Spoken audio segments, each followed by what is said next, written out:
are defective. I feel fine. You should not feel anything at all. Yeah, well, that's just like, your opinion, man.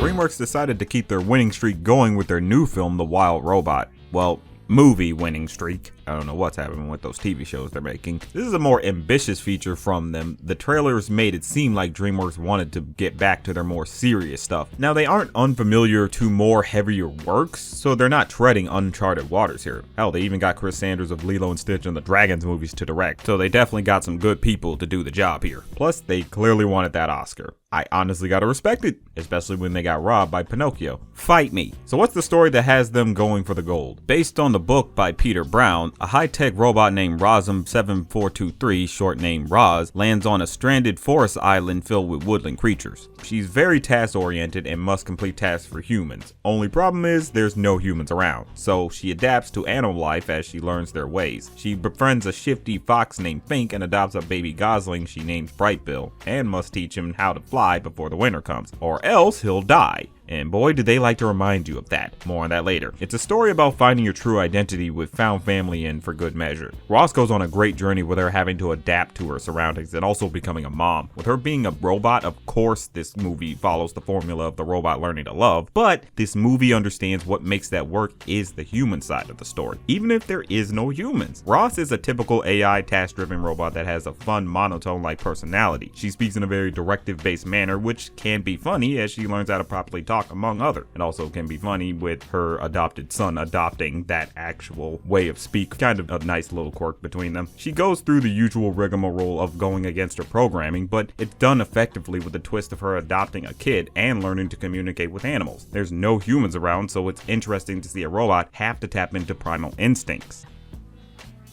Cosmic. She gets emotions down to their basic animalistic level, which pushes how complex yet simple emotions can be. Take that, Inside Out. Support the animation union negotiations, by the way. Ross having to learn to trust her instincts help her tap into the basics of being a mother to her adopted son. The bond between them can get to you as you want to see their relationship grow. They make it a point to know the struggles for raising a child, especially with how other animals treat them. Fink, who befriends and helps them after trying to eat Brightbill. Jesus Christ. I should mention how dark this movie is, but again, more on that later. Fink is a good secondary parent here as you see him build a connection with these two. Also, I just gotta mention how I didn't recognize Pedro Pascal. He really got lost in the role, as per usual. The other animals Ross comes across are also a very fun cast. They all have something interesting about them that gets you to ask, what's their story? You got a mother possum that's been through it all with her kids that by this point if a kid dies, they die to her. Told you these characters are interesting. They help round out this story by either helping or hindering the main trio. Especially when it comes to the growth of Brightbill. He kind of learns from his mother enduring so much and being hidden away that he learns, okay, I have to also go out there and learn more about the world and such. Of course, it's the whole having to let the children leave the nest metaphor that you get when it comes to Ross and Brightbill's relationship, but it's done really well here. With all the characters the trio comes across, it all tells you about how important it is to find connections from those you might not expect, as well as building a community. All the animal creatures that the trio comes across, they may not be the most friendly, but at the same time, you all occupy the same space and deal with the same problems that space has. So it's better to come together and face those problems as a community versus just as separate individuals. It's just a really good story that tells you it's important to connect to people. It's definitely a story you've seen somewhere, but this is Chris Sanders we're talking about. He knows how to season a classic story by adding that human element of the struggle to it, or just taking a page out of the 80s and traumatizing kids. Seriously, this movie takes it back to the old school 80s PG movies. We're talking a strong sense of despair, and it works since it has a great sense of hope. Ross and the gang go through it, especially with their circumstances of them all meeting, so the movie knows we're in dark territory here. It liked making it clear these characters can die, especially with all the dark joke. Didn't think DreamWorks still had it in them to point out child mortality.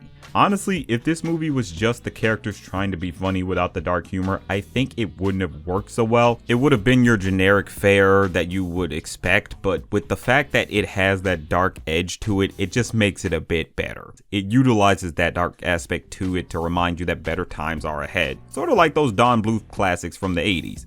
But maybe not as traumatizing. There's also the environmental message that this movie wants to go for that works really well, only because of how well the woodland area is portrayed here. A lot of that very much is a tribute to the animation, but you do have to like the subtle lore building that this movie has, where it tells you so much about it without putting out that much information. It's more left for your own quandaries about it. It's very subtle, but I really like that nice aspect to it. I'm not really too familiar with the original book, so I'm leaving that to y'all. Let me know in the comments what the differences between the book and the movie are. The animation for this is absolutely gorgeous. Dreamworks really wanted to show just how much better they've gotten, and my eyes could never be more grateful. I loved how Puss in Boots looked, but they really took it home with the wild robot, okay? The tones in this style pop when they need to show off a season. Be it winter, spring, summer, fall, it all just looks beautiful. The storybook-like textures create this vibrancy with the lighting that is just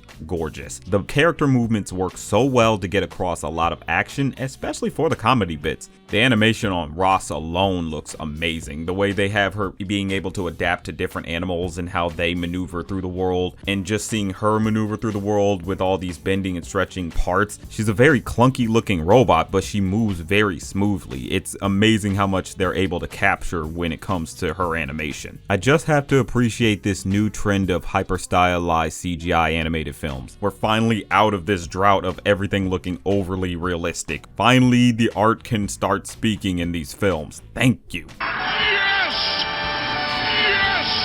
If I had to think of any negatives for this, I'd say it's probably this one thing involving tensions between Ross and Brightbill. Just feels like they gloss over a major thing between them, which is what they're going for. You know, they're trying to go through the motions because they know where this story has been, but it just feels a little bit like, you maybe spend a few more seconds on that, but this is nothing too bad. It's just going to be something that might be in the back of your mind. I'd also say that sort of applies to a bit of the pacing when it comes to how they tell the story. It moves just a little bit fast, but not too fast. Just some things feel like they might get glossed over and might feel like you could have used a bit more time just to flesh it out a bit, but it's nothing to a point of like, oh my god, they very much undercooked it by any means. They definitely cooked with this movie. But otherwise, this is another amazing film from Dreamworks. The characters are genuine and sweet. The dark humor is hilarious. The story is heartfelt. The animation is unbelievable. Even the little lore behind the world is interesting to think about. I'm not sure if it follows the book properly, but let me know if it does. It's just an all-around amazing film. Dreamworks proves themselves once again with a robot tale that knows how to be human.